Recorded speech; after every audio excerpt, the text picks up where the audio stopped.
नमस्कार. आज ऐकूया एक कथा, बिचारा. रघुनंदन त्रिवेदींची कथा. मराठी अनुवाद जयप्रकाश सावंत सर. बिचारा. तसं म्हाताऱ्याचं स्वतःतच मग्न राहणं ही काही विशेष बाब नव्हती. रिटायरमेंटच्या आधी सुद्धा एका सरकारी शाळेत शिक्षक म्हणून काम करत असताना जवळपास असंच होतं. कधी कुणी त्याला मोठ्या आवाजात बोलताना पाहिलं नव्हतं. लोक म्हणायचे की तो इतर शिक्षकांसारखा नव्हता. त्यानं आपल्या नोकरीच्या काळात सरकारी शाळांमधले शिक्षक सर्वसाधारणपणे करतात तसं ना कधी मुलांना बदडलं होतं, ना तशा तऱ्हेने शिव्या दिल्या होत्या. शाळेतल्या मुलांना त्याच्या वर्गात शिकायला आवडायचं. पण बहुतेक शिक्षकांचं मत होतं की म्हातारा सणकी आहे आणि बराचसा मूर्खही आहे. शाळेतली मुलं आणि झाडं झुडपं या व्यतिरिक्त म्हाताऱ्याला काही आवडत असेल तर ती होती पुस्तकं. ती तो खूपदा आपल्यासोबत शाळेत घेऊन येत असे. म्हातारा सतत काहीतरी लिहत वाचत राही. पण कुणालाच त्याचं हे काम फार महत्वाचं वाटत नसे. अगदी त्याची पत्नी आणि त्याचा मुलगा यांनाही हेच वाटायचं की या कामात तो आपला वेळ उगाचच वाया घालवतोय. म्हाताऱ्याच्या एकुलत्या एक मुलाच्या मनात सुरुवातीपासून आपल्या वडिलांविषयी अनेक तक्रारी होत्या.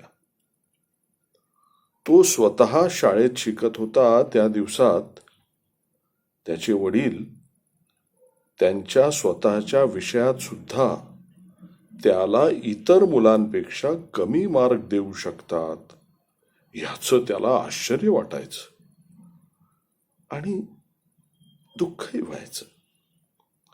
आपल्या वडिलांच्या विक्षिप्तपणाबद्दल इतर शिक्षकांचं बोलणं ऐकताना त्याला शरम वाटायची. नंतर जेव्हा त्याला थोडीफार समज आली आणि त्याच्या लक्षात आलं की आपल्या वडिलांना शाळेत कसलंही महत्व नाहीये, तेव्हा त्याचं दुःख अधिकच वाढलं.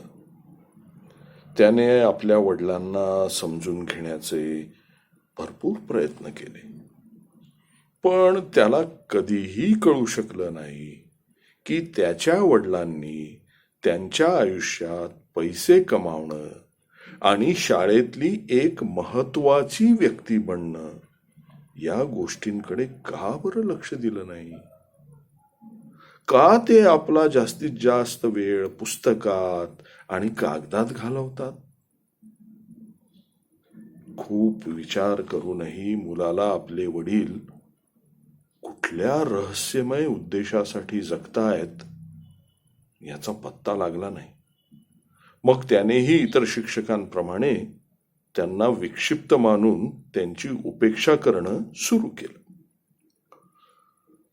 मुलाप्रमाणे म्हाताऱ्याच्या पत्नीलाही आयुष्यभर त्याच्याविषयी कितीतरी तक्रारी वाटत राहिल्या.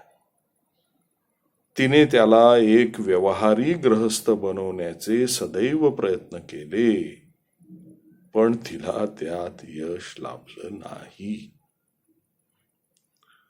तिच्या मते म्हातारा अगदी बेफिकीर माणूस होता. त्याला आपल्या नातेवाईकांशी मिळून मिसळून राहण्याऐवजी पुस्तकं वाचणं, लिहिणं आणि सतत एकट्याने बसून विचार करत राहणं या गोष्टीत जास्त रस होता. आणि मूर्ख इतका होता की भाजी आणायला बाजारात गेला तर खात्रीने घासाघीस न करता जास्त पैसे देऊन एक दिवसाची शिळी भाजी घेऊन येणार. इतकी वर्ष सोबत राहून तिला पक्क समजलं होतं की म्हाताऱ्याला कुणीही सहज मूर्ख बनवू शकतं. म्हणून घराचा पैशाचा व्यवहार तिनं स्वतःजवळच ठेवला होता. तिनं म्हाताऱ्याला अनेकदा समजावलं की असं काही न बोलता एकट्याने बसून राहण्याऐवजी त्यानं लोकात मिसळावं, घरातल्या छोट्या मोठ्या कामात हातभार लावावा आणि घराची दुरुस्ती, दरवाजाचं रंगकाम अशा कौटुंबिक बाबींमध्ये लक्ष घालावं. जिथे खूप लोक एकत्र जमतात अशा लग्न, बारशांसारख्या समारंभात म्हातारा सामील झाला असता आणि घरी परत आल्यावर बदललेल्या रीतिरिवाजांवर टीका करत त्याने आपल्या जुन्या परंपराच किती योग्य आणि आवश्यक आहेत अशासारखे विचार बोलून दाखवले असते तर तिला फार आनंद झाला असता. पण असं कधी घडत नव्हतं. म्हातारा रिटायर झाला तेव्हा तिच्या मनात पुन्हा एकदा आशा पल्लवित झाल्या की आता तर त्याला खूप सारा मोकळा वेळ मिळेल. त्यातून तो नक्कीच एक मनमिळाऊ माणूस बनेल.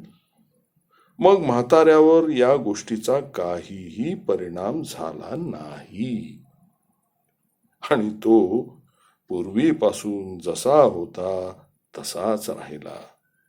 उलट असं म्हणावं लागेल की तो आधीपेक्षा जास्त एकटा व रहस्यमय बनला.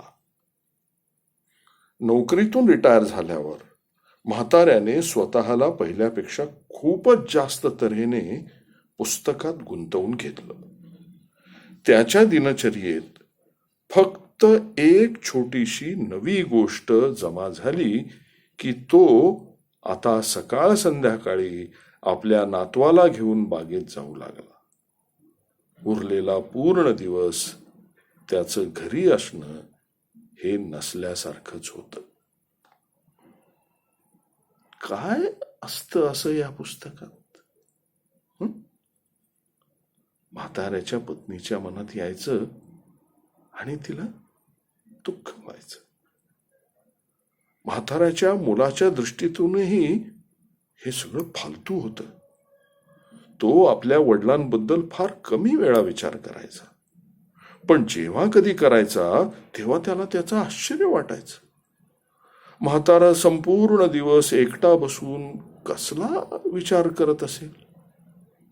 एवढा मोठा दिवस तो कुणाशीही गप्पा गोष्टी न करता कसा घालवत असेल? विचार करून तो हैराण व्हायचा. पण हे सर्व थोड्या वेळासाठीच असायचं. मुलाच्या वाढत्या व्यापामुळं त्याला तशीही फार फुरसत नसायचीच. आणि खरं सांगायचं तर त्याला आपल्या वडिलांबद्दल विचार करायची इच्छाही नसायची. म्हातारा त्याच्यासाठी एखाद्या वाचून संपलेल्या पुस्तकासारखा होता, जे न वाचनीय होतं ना उपयुक्त. रॅकवर पडून असल्यानं दिसत राहायचं इतकंच. कित्येक वर्ष म्हाताऱ्याच्या या कहाणीत काही विशेष घडलं नाही. नंतर एका रहस्यमय रीतीने म्हातारा गायब झाला. थंडीचे दिवस होते. रात्रीचं चांदणं पडलं होतं. शक्य आहे की कुणीतरी दरवाजा ठोठावला होता किंवा कदाचित म्हाताऱ्याच्या मुलाला अशीच ठकठक ऐकू आली असेल. तो अर्धवट झोपेत अर्धवट जागृतावस्थेत होता. ठकठक ऐकून त्यानं नाईलाजानं रजई दूर केली. म्हाताऱ्याची खोली घराच्या मुख्य दरवाजाला लागूनच होती आणि ती यावेळी उघडी होती. थंडीचे दिवस असूनही म्हातारा खिडकी उघडी ठेवूनच झोपत असे. त्या रात्रीही खिडकी उघडी होती आणि खोलीत दुधी रंगाचा प्रकाश होता. मुख्य दरवाजाच्या दिशेने जाताना म्हाताऱ्याच्या मुलाने आपल्या वडिलांच्या खोलीकडे पाहिलं तर तो स्तंभित होऊन गेला. म्हातारा आपल्या खाटेवर बसला होता. एक कुठला तरी माणूस त्याच्या उशीजवळ उभा होता आणि दोघ जण एकमेकांशी बोलत होते. त्यांचे आवाज इतके हळू होते की ते काय बोलतायत हे नीट ऐकू येत नव्हते.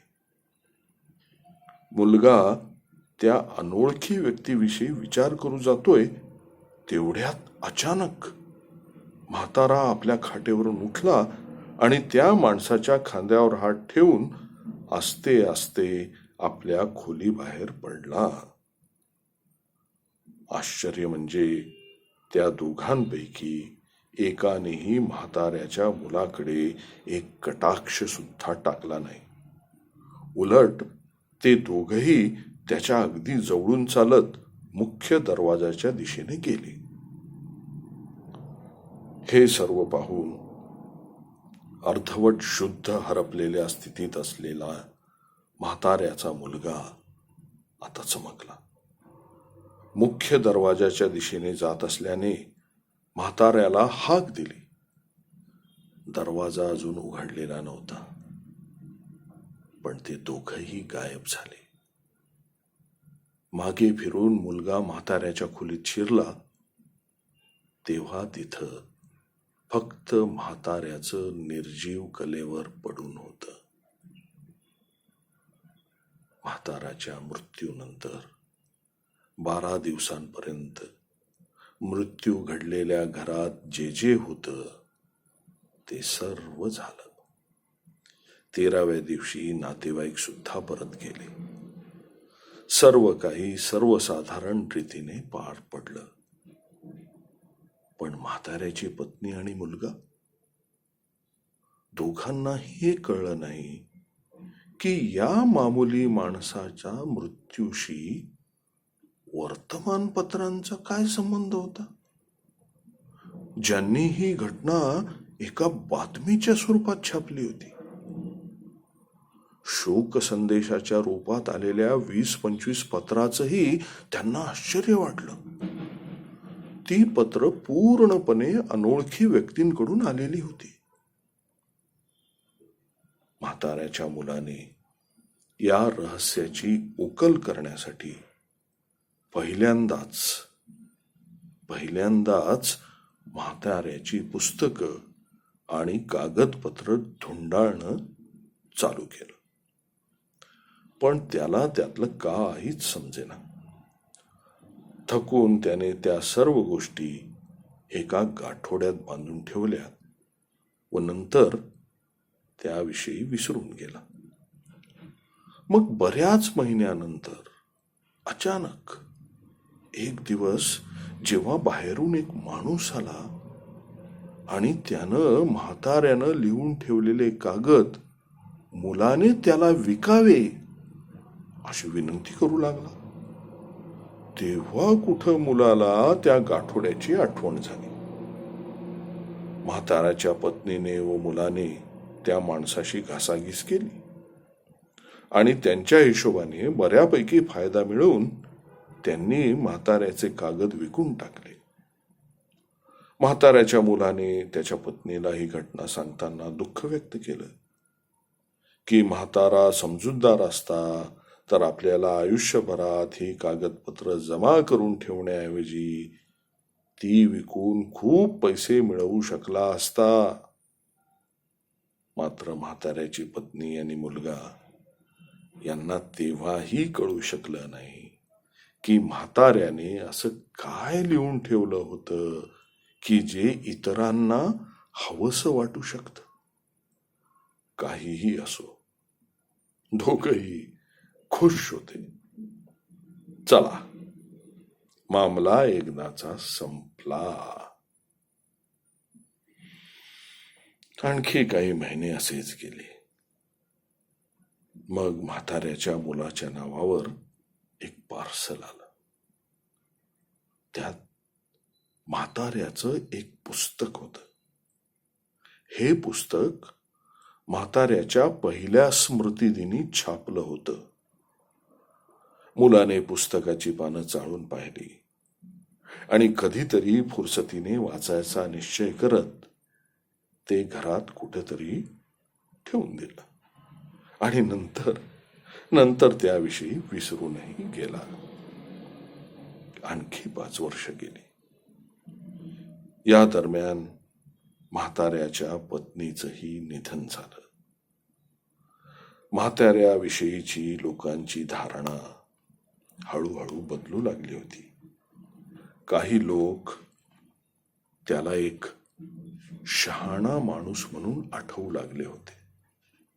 मुलांसाठी अजूनही ही आश्चर्याची बाब होती. मुलासाठी ही अजूनही आश्चर्याचीच बाब होती. आणि एक दिवस जेव्हा त्याने स्थानिक वर्तमानपत्रात बातमी वाचली की शहरातल्या काही बुद्धिमंतांनी मागणी केलीये की म्हाताऱ्याच्या येत्या पुण्यतिथीच्या निमित्ताने शहरातल्या एका रस्त्याला त्याचं नाव देण्यात यावं, तेव्हा तर त्याला कमालीचं आश्चर्य वाटलं होतं. मुलाला वाटलं होतं की या तऱ्हेची बालिश मागणी निश्चितच फेटाळली जाईल. पण तसंच नाही झालं. उलट म्हाताऱ्याच्या 7व्या पुण्यतिथीची संधी साधून ना केवळ ही मागणी मंजूर झाली, तर त्या दिवशी एका सोहळ्याचंही आयोजन करण्यात आलं. म्हाताऱ्याचा मुलगाही त्या सोहळ्यात सामील झाला. लोकांनी म्हाताऱ्याविषयी तऱ्हेतऱ्हेच्या गोष्टी सांगितल्या. आपल्या पित्याबद्दलची या प्रकारची प्रशंसा ऐकून मुलाला खूप आनंद झाला. मात्र त्याच्या स्वतःपाशी म्हाताऱ्याविषयी सांगण्यासारखं काहीही नव्हतं.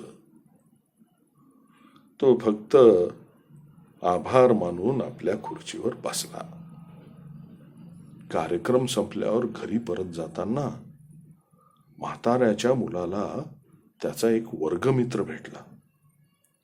दोघांनी आपल्या शाळेतल्या आठवणी जागवल्या.